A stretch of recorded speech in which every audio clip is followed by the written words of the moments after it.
Bartok the Magnificent is an animated film from 1999.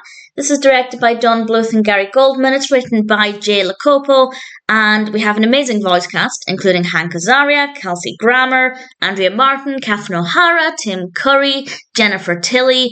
Brilliant, fabulous voice cast. And it's actually the voice cast, specifically Kelsey Grammer, that made me aware of this film, as I hadn't heard of it before. And it actually takes place before Anastasia, which I actually only watched for the first time, I think last year, relatively recently. Certainly it wasn't a childhood favourite. So while part of me is surprised I'd never heard of Bartok the Magnificent, part of me also isn't surprised. And I was keen to see what it was like, and honestly, I didn't care for it. I didn't hate it. It's not necessarily a bad film. I just found that apart from the actual voice acting and some of the characters, there wasn't really anything in this that I enjoyed. Bartok is an adorable little bat. I do love the design of the character.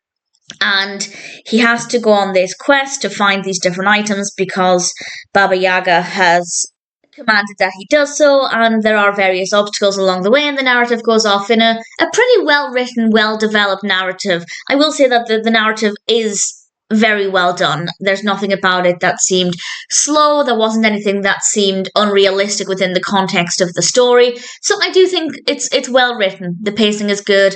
The obstacles that Bartok has to face are, I don't want to say exciting, because I didn't find them exciting, but certainly there's a nice amount of drama and action and adventure in this. So if that's the kind of story you're looking for, then maybe it will appeal to you. But for me personally, I didn't find the narrative to be that interesting. That's definitely more just about personal tastes. However, I did like the characters. I really liked Bartok. I really liked Zozi, who's voiced by Kelsey Grammer. Baba Yaga is voiced by Andrea Martin. I thought that was a brilliant character. In fact, there was no character who I didn't like. There was no character who I thought was badly animated or badly written. No problems there at all. And the animation style is quite pleasing. It's not my favourite completely, but at the same time, there's nothing about the animation that I'd say was badly done. We have a really nice colour palette as well. So in general, I can't really fault Bartok the Magnificent. But for me personally, it just didn't appeal to me. However, if you're a fan of Anastasia, you might really enjoy this. If you really like the character of Bartok, then it might appeal. If you're just looking for a decently written adventure story, then it might be worth checking out.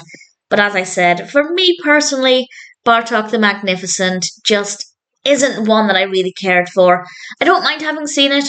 I'm glad I can tick it off my list of Kelsey Grammer films, but I doubt it's one I'd ever watch a second time.